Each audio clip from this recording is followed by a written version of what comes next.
Hey, how's it going, guys? Mr. Boss for the win here, and in today's Grand Theft Auto 5 video, I actually want to talk to you guys about GTA in the news recently, about certain rape mods and bad publicity that has been going on. I want to talk to you guys a little bit about that and my opinions as well. So again, if you do like the video or find the information helpful, please feel free to drop a like on the video. I would really appreciate it. This isn't going to be necessarily a rant video, but I just want to talk about what's going on, my opinions about how GTA has been being portrayed lately in the public eye. So again, let's get the video started.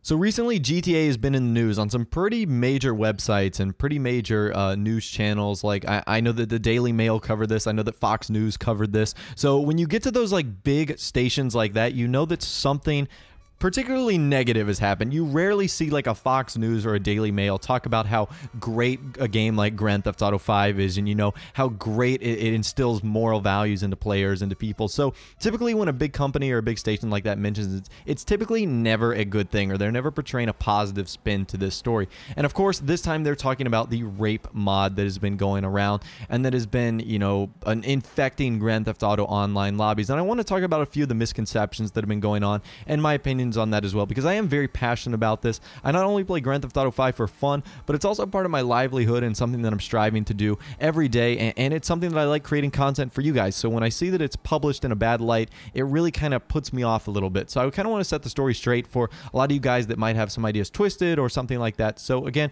these are all my opinions, take them with a grain of salt, but of course I just want to tell you guys what I am feeling and what I am thinking as well. So basically, the articles that I've read have essentially said that like a rape mod has been going around. Players are able to rape other players free and willingly, and like everyone has access to that. And it's essentially corrupting an already bad game, if you can see my air quotes, in Grand Theft Auto 5. And it's exposing children to stuff like this. And first off, there's ways to get around this. This isn't something that everyone has public access to. It was from a few modders that, you know, recently released this. It is no longer in existence that I know of right now. It was just several instances that have been published in a bad light. It's like the bad cop that, you know, accidentally knocks the kid over, but the 99 good cops that help the old ladies walk across the street are never published. It's sort of an article like this. And so it's not available to everyone. This mod doesn't exist in the public light. It's not like if this happens to you, your child is stuck and is forced to watch this happen. There are alternative methods to leaving. No one is forced to just like sit here and watch this happen to them.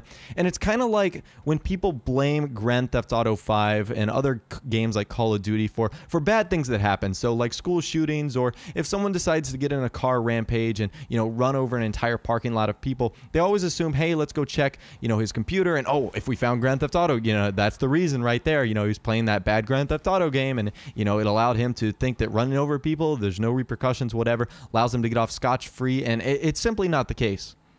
So it's kind of the idea of like the slippery slope, that one thing leads to another, and it's simply not true with Grand Theft Auto 5 and other games like that. So if someone is deranged enough to go up to a school and shoot up a bunch of people in there, or deranged enough to steal a car and, you know, run over a parking lot of people, a game like Grand Theft Auto 5 isn't going to encourage them to do that anymore. It's already set into their brain that that is okay, and not a third-party game like GTA is going to make that any more acceptable. That would just be like me going to McDonald's, getting a hamburger and saying, hey, this hamburger has now convinced me that it is okay to go run over a, you know, a parking lot full of people. It just doesn't apply like that. And there's also blame on other people. If you don't want your parents or you don't want your kids to see something like that happen, well, you shouldn't have bought them a game like Grand Theft Auto 5 in the first place. There's a reason it does have the rated M for mature on there. And of course, this rape mod was taken from a sex scene animation from the campaign. So if you don't want your kids exposed to that in the first place, you shouldn't have bought that. That'd be like me buying my future son, who was 15 at the time and just got his driver license. Hey son, here's, you know, your Lamborghini Aventador, have fun. And then a week later he comes back to me and says, hey dad, I've crashed it. Well, whose fault is that? The 15-year-old with, you know, very little experience on the road, or the adult who bought him a super Italian sports car that has the potential to go up to, you know, 200 miles an hour? So I know it's just a really bad example, or kind of a different example of what I'm trying to get at here, but Grand Theft Auto 5 cannot be to blame for this. Is the modification that, you know, the rape-ish animation there, yes, it's a bad thing. It puts GTA 5 in a really bad light, and it's spun in a horrible way.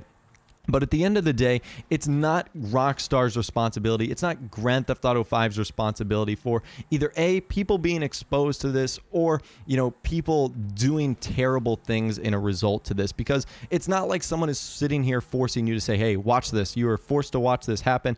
Grab your popcorn and grab your soda. You're forced to watch this happen. No, you can either leave, you can turn off your console, or you can do whatever, or you can not allow your 8 or 9-year-old or however, you know, old your child is to be exposed to this by simply not allowing them to have the game. You know, there's ratings for a reason. There is parent discretion for a reason. If you think your kid isn't responsible enough to play a game like Grand Theft Auto 5, you shouldn't let him have it. And if if you don't think he's ready enough to be exposed to something like that, you shouldn't let him have it. So that's, at the end of the day, I think that's it. I know I'm going on a little bit of a rant here, but it's a topic that's kind of close to my heart, because when I used to play Call of Duty, and there was also the shootings in the news, everyone would say, boom, it's that bad Call of Duty game. That's the reason. You know, it's never the parent's fault, or it's never the environment that he grew up in, or it's never the fact that you ignored signs that he was maybe not all there mentally together for the longest time. It's always the video game's fault. It's always the, you know, it's the scapegoat. Everyone throws the scapegoat on Grand Theft Auto and on Call of Duty and these other, you know, M-rated games that for the most part do things that you probably shouldn't do, like steal cars and, you know, shoot people in real life, because there are repercussions. But at the end of the day, it's the person's, you know, requirement, and it's the person's, you know, supposed knowledge to know that that is a video game and that those repercussions do not apply the same in real life. So I know that's kind of a far-fetched example, and I know I'm really ranting on right here, and I should probably end this video. But again, like I said, it's a topic that I'm very passionate about. When you get me on a passionate topic, I'm probably going to talk about it for a little bit. So again, let me know what you guys think in the comments section down below on the allocations of Grand Theft Auto 5. Does it make video game players aggressive? Does it make them go out and, you know, do school shootings and run over people? I want to hear from you guys, because I'm very passionate about it. And again, I want to hear from you guys as well. So again, if you do like the video or find whatever this information is helpful, please drop a like on the video. I'd really appreciate it. Also, be sure to subscribe to my YouTube channel if you are new, or you like daily GTA 5 videos like this. And I probably won't be talking about rape in the future, but if you like topics like this, again, subscribe in the future. And I'd love to have you guys along. So other than that, guys, like I said, thanks for watching. Take care. And of course, I'll see you guys in the next video.